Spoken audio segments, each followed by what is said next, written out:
Ողջույն։ Երբևէ մտածել եք, որ ցանկացած թվային պատկեր, որ տեսնում եք ձեր էկրանին, պատկանում է ընդամենը երկու մեծ ընտանիքներից մեկին։ Դե այսօր մենք սուզվելու ենք դրանցից մեկի վեկտորային գրաֆիկայի հզոր ու կարելի է ասել նրբագեղ աշխարհը։ Լավ, եկեք միանգամից խորանանք։ Երբևէ մտածել եք, թե ձեր համակարգիչն իրականում ոնց է հասկանում, թե ինչ է նկարը։ Գիտեք, դա կախարդանք չէ։ Իրականում ամեն ինչ հիմնված է երկու հիմնական մոտեցումներից մեկի վրա։ Ահա թե ինչի մասին ենք խոսելու։ Սկզբում կբացահայտենք գրաֆիկայի երկու հիմնական աշխարհները,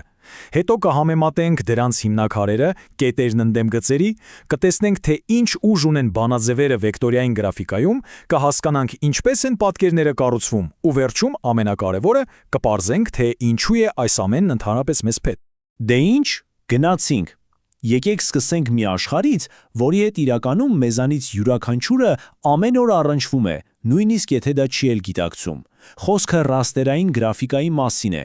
Պատկերացրեք ձեր հեռախոսով արված ցանկացած լուսանկար կամ ասենք մի գեղեցիկ թվային նկար։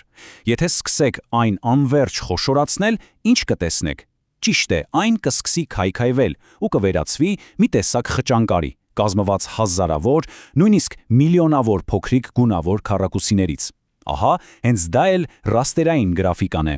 Իսկ այդ հիմնական տառը, այդ քառակուսին, կոչվում է պիքսել կամ շատ պարզ ասած կետ։ Ուրեմն տեսեք,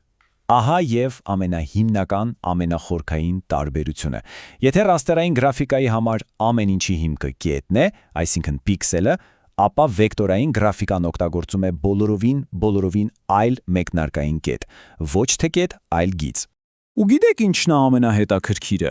Այս առաջին հայացքից շատ պարզ տարբերությունը կետն ընդդեմ գծի հսկայական, ուղղակի հսկայական ազդեցություն ունի այն բանի վրա, թե համակարգիչն ինչպես է պահում ու մշակում այդ պատկերները։ Լավ, եկեք նայենք ռաստերային աշխարհին։ Այստեղ գիծ գծել նշանակում է պարզապես մի շարք փիքսելներ իրար կողք շարել։ Համակարգիչը ստիպված է հիշել այդ շարքի յուրաքանչյուր կետի թե գույնը, թե տեղը։ Ստացվում է, որ կանոնը շատ պարզ է։ Ինչքան երկար է գիծը, այնքան ավելի շատ տեղ է զբաղեցնում ֆայլը։ Տրամաբանական է, չէ՞։ Բայց վեկտորային աշխարհում այս ամբողջ խնդիրը պարզապես գոյություն չունի, անհետանում է։ Այստեղ օբյեկտի չափը ոչ մի կապ չունի նրա զբաղեցրած հիշողության հետ։ Բայց ո՞նց։ Ինչպես է դա հնարավոր։ Ահա հասանք ամենահետաքրքիր մասին։ Պատասխանը, հավատացեք, մաթեմատիկայի մեջ է։ Գաղտնիքն այն է, որ համակարգիչը չի հիշում միլիոնավոր փիքսելներ։ Ոչ, այն հիշում է դրանք ստեղծելու հրահանգները, այսինքն բանաձևը։ Այսինքն վեկտորը իրականում ոչ թե պատկեր է, այլ հրահանգների մի խումբ։ Պատկերացրեք, համակարգիչը այստեղ կապույտ կետ դիր, հետո կողքը մի հատ էլ, հետո մի հատ էլ, ասելու փոխարեն շատ պարզ ասում է. գծիր կապույտ գիծ A կետից B կետը այսքան հաստությամբ։ Վերջ։ Հենց սա է պատճառը, որ դուք կարող եք վեկտորային պատկերը վերցնել ու մեծացնել մինչև մի ամբողջ շենքի չափ, ու այն չի կորցնի իր որակից ոչ մի բան։ Ինչու՞։ Որովհետև դուք պարզապես փոխում եք բանաձևի թվերը, պարամետրերը, այլ ոչ թե ձգում եք մի բուր պիքսելներ։ Լավ, հասկանալի է։ Հիմքը գիծն է։ Բայց ինչպես ենք գծերից ստանում բարդ նկարներ ու պատկերներ։ Պատասխանը շատ պարզ է՝ կառուցելով, ոնց որ լեգոյով, կտոր։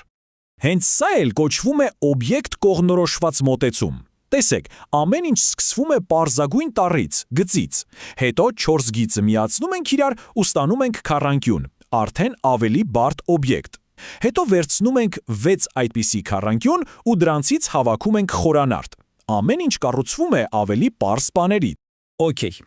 Հիմա, երբ արդեն հասկացանք ով է, եկեք այս երկու աշխարհները դնենք կողք կողքի։ Վերջնական համեմատություն անենք, որ պարզ դառնա, թե որ դեպքում որ մեկն է պետք օգտագործել։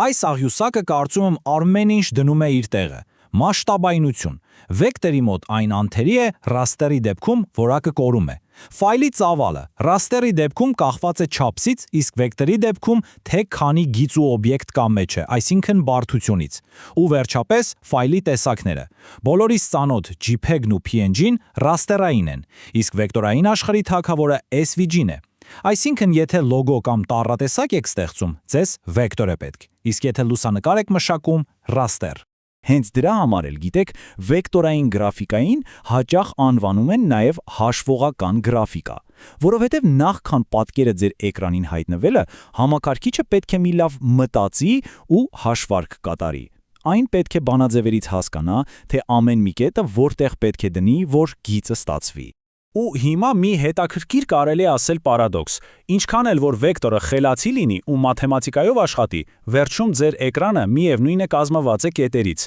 պիքսելներից, այսինքն ի վերջո նույնիսկ ամենակատարյալ վեկտորային գիծը էկրանին ցուցադրելու համար վերածվում է պիքսելների շարանի, այսպես այս երկու աշխարհները հանդիպում են իրար։ Դե ինչ կարող ենք սովորել այս ամենից։ Իրականում շատ պարզ բան։ Պարզապես նայեք ձեր շուրջը հենց հիմա։ Ցանկացած ընկերության լոգոտիպ, ճանապարհային նշան, նույնիսկ այն տառերը, որոնք դուք կարդում եք էկրանին, բոլորը վեկտորային գրաֆիկայի կատարյալ օրինակներ են, մաքուր, հստակ ու մասշտաբային։ Իսկ դուք էլ ինչ օրինակներ կարող եք նկատել ձեր շրջապատում։ Մի պահ մտածեք։